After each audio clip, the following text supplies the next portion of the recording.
Assalamualaikum warahmatullahi wabarakatuh.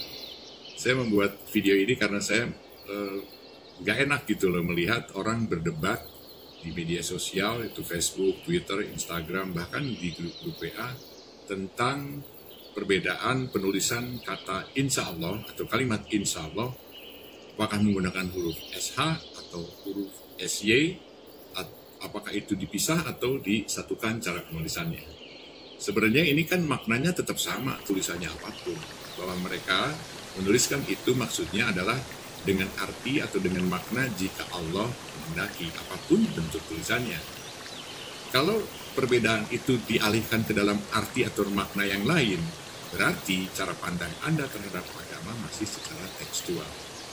Agama itu tidak bisa dipandang secara tekstual, tapi kontekstual.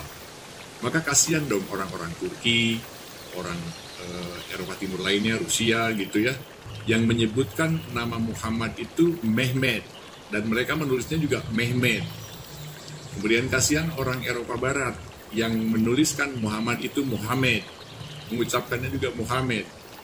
Yang lebih jauh lagi, kasihan orang Jawa yang mengucapkan Alhamdulillah itu dengan huruf eng di depannya. Alhamdulillah. Itu kan masalah pengucapan saja, tapi makna yang dibawa dari hatinya kan sama. Pertanyaannya sekarang, apakah Allah menilai dari tulisanmu, ucapanmu, atau hatimu dalam konteks mengucapkan hal tadi? Tapi jika memang ingin diperdebatkan, maka saya akan coba kupas di sini mengacu kepada Pusat Pembinaan Badan Pengembangan dan Pembinaan Bahasa atau Pusat Bahasa, Kementerian Pendidikan, Kebudayaan, Riset, dan Teknologi. Jadi ilmiah nih penjelasan saya. Penulisan insya Allah menggunakan SH merupakan model penyerapan yang didasarkan pada ejaan berbahasa Inggris. Saya ulangi ya, yang menggunakan SH itu merupakan model penyerapan yang didasarkan pada ejaan berbahasa Inggris. Penulisan semacam itu tidak sesuai dengan kaidah penyerapan dalam bahasa Indonesia, karena huruf sin dari bahasa dan tulisan Arab dijadikan SY dalam bahasa Indonesia.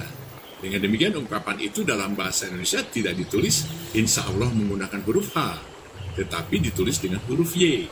Insya Allah dengan huruf Y. Lalu sekarang apakah itu dipisahkan atau digabungkan cara penulisannya? Setelah saya kaji, diketahui bahwa ungkapan itu terdiri dari 3 unsur. In, jika, sya, menghendaki, ilah, Allah.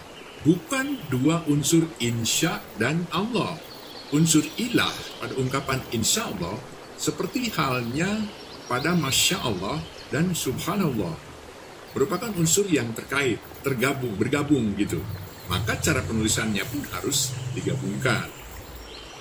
Yang berarti jika Allah menghendaki.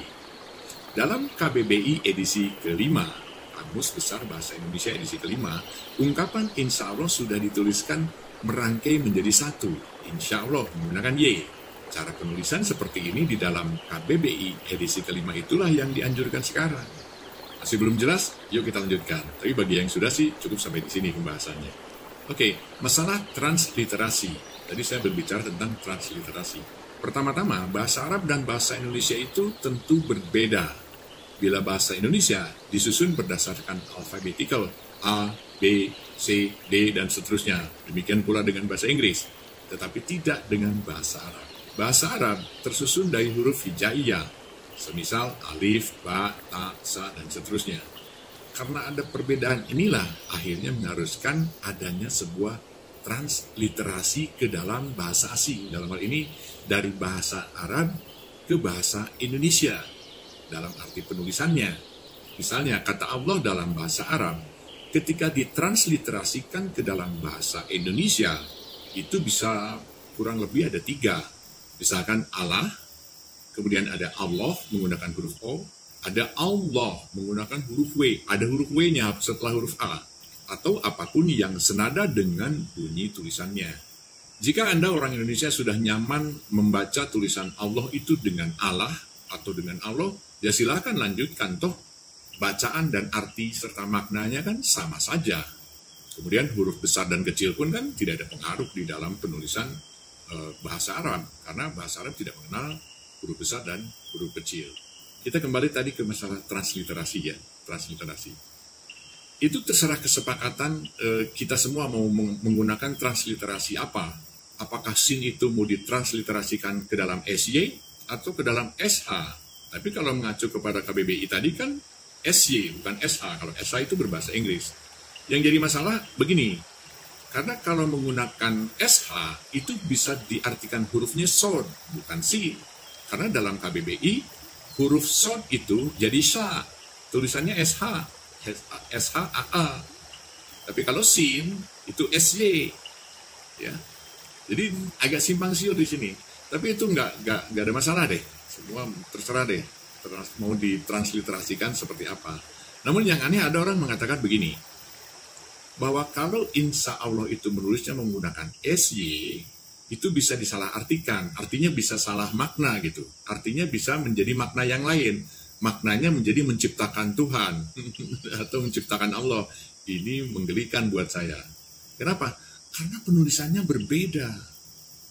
Jadi insya Allah yang berarti bila Allah menghendaki dengan insya Allah yang berarti menciptakan Allah, kita bahas ini. Coba Anda lihat di display. Saya buat di sini ada dua bagian. Yang pertama adalah insya Allah.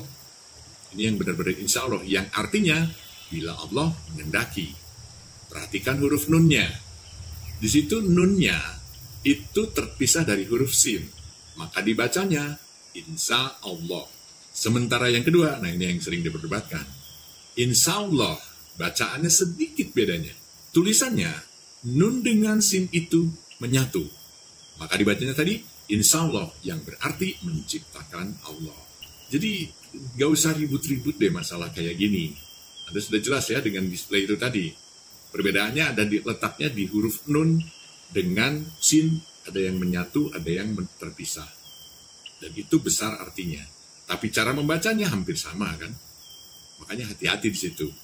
Cara pengucapannya. Tapi yang jelas sih, apapun yang Anda ucapkan, mau ditransliterasikan model apapun, yang penting kan di dalam hatinya Anda mengucapkan insya Allah. Itu adalah tujuannya bila Allah menghendaki.